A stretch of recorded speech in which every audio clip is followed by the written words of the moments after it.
Bukan sekadar pelengkap, ini peran penting trio Papua Timnas Indonesia di bawah asuhan Patrick Kluivert.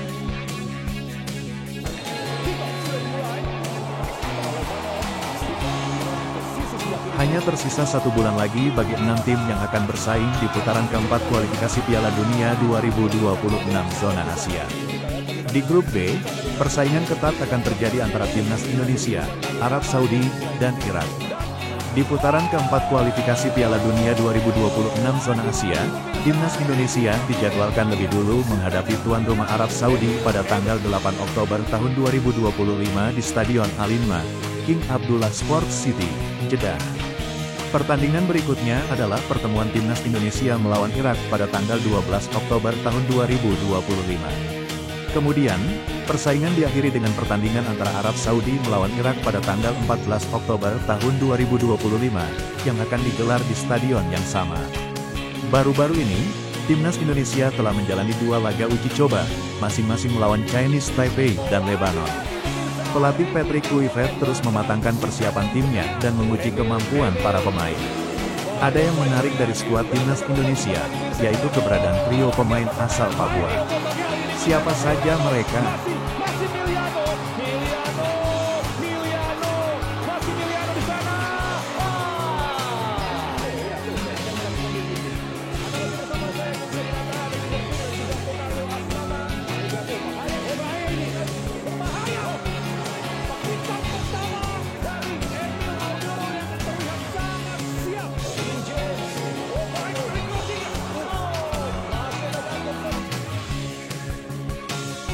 Gelandang serang dari Dewa United ini menunjukkan kematangan di usianya yang ke-29.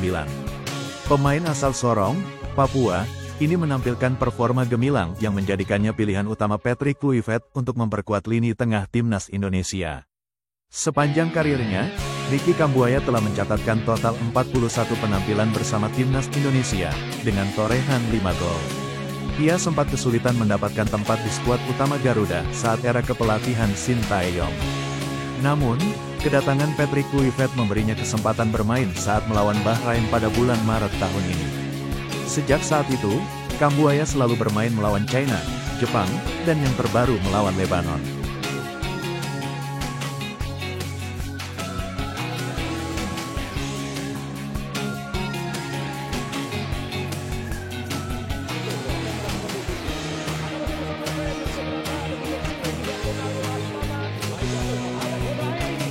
Berikutnya adalah Yaakob Sayuri, pemain sayap lincah dan berinsting tinggi yang menjadi andalan Malut United di BRI Super League.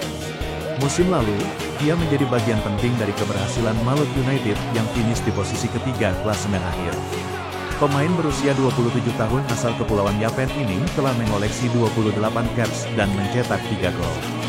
Ia semakin memikat Patrick Kluivert di putaran ketiga kualifikasi Piala Dunia 2026. Mantan pemain PSM Makassar itu selalu bermain dalam 4 pertandingan terakhir Timnas Indonesia saat menghadapi China, Jepang, Chinese Taipei, dan Lebanon.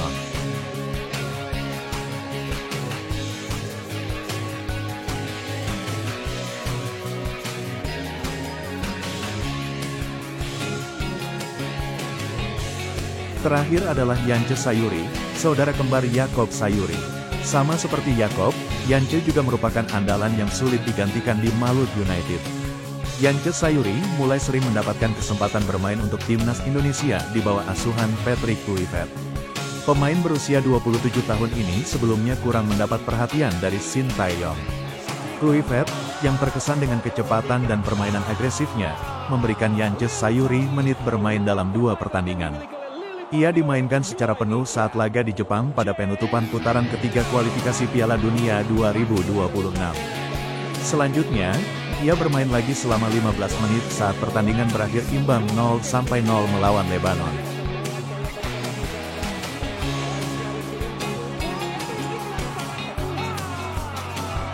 Hasil imbang tanpa gol melawan Lebanon, setelah sebelumnya menang telak atas China Taipei, menyisakan keraguan besar bagi Timnas Indonesia menjelang putaran keempat kualifikasi Piala Dunia 2026 zona Asia, yang akan digelar pada 8 dan tanggal 11 Oktober mendatang.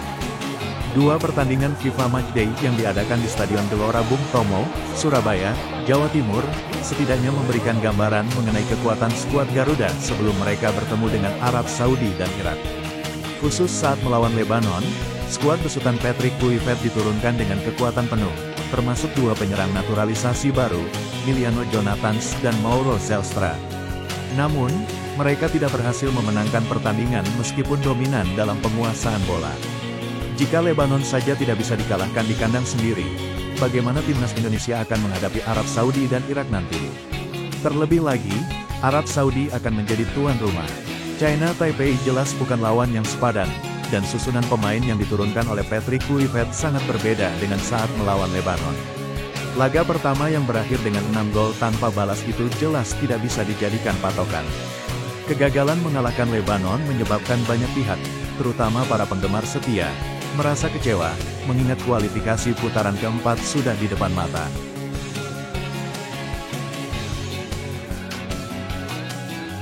Kapten tim, Jay Izzes, sangat menyadari hal itu.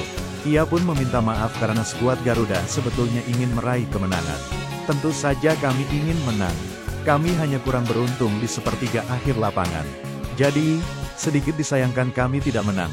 Karena menurut saya kami benar-benar dominan, ujar Jay Izzes. Erick Thohir, Ketua Umum PSSI, juga meminta masyarakat Indonesia untuk tetap optimistis dan memberikan dukungan kepada skuad Garuda menuju pentas dunia. Formasi yang sudah dimainkan, baik saat melawan Chinese Taipei maupun Lebanon, saya rasa sudah mulai konsisten. Ini penting sebagai fondasi tim untuk masa depan, kata Erick Thohir. Hasil yang kurang memuaskan saat melawan Lebanon tentu menjadikan Patrick Kluivert sebagai sasaran kritik pertama. Pasalnya, di tengah ekspektasi yang sangat tinggi terhadap Jay Izzes dan kawan-kawan, para penggemar berharap tim kesayangan mereka bisa menghadapi tantangan dengan kemenangan. Terlepas dari hasil imbang saat melawan Lebanon, sejauh ini rekam jejak Patrick Kluivert sebagai pelatih skuad Garuda cukup baik. Sejak ditunjuk menggantikan Shin Tae-yong pada Januari lalu, Patrick Kluivert telah memimpin timnas Indonesia dalam 6 pertandingan, baik yang resmi maupun uji coba. Mantan striker timnas Belanda dan Barcelona itu memulai debutnya melawan Australia di Sydney, yang berakhir dengan kekalahan telak 1-5. Pada pertandingan kedua yang berlangsung di Stadion Utama Gelora Bung Karno, Jakarta, ia menebusnya dengan kemenangan 1-0 atas Bahrain. Di tempat yang sama, skuad Garuda kembali memetik kemenangan 1-0 atas China.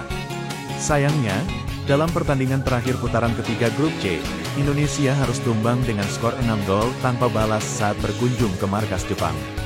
Namun, Indonesia tetap melaju ke putaran keempat karena berhasil menduduki posisi keempat di klasemen akhir grup C. Selebihnya adalah dua pertandingan FIFA Matchday di Stadion Gelora Bung Tomo beberapa waktu lalu, yaitu kemenangan atas China Taipei dan hasil imbang tanpa gol saat melawan Lebanon. Terima kasih sudah menonton video dari channel kami. Jangan lupa subscribe @Valsenin, like, share dan komen. Semoga kami bisa memberikan berita timnas update lainnya. Terima kasih.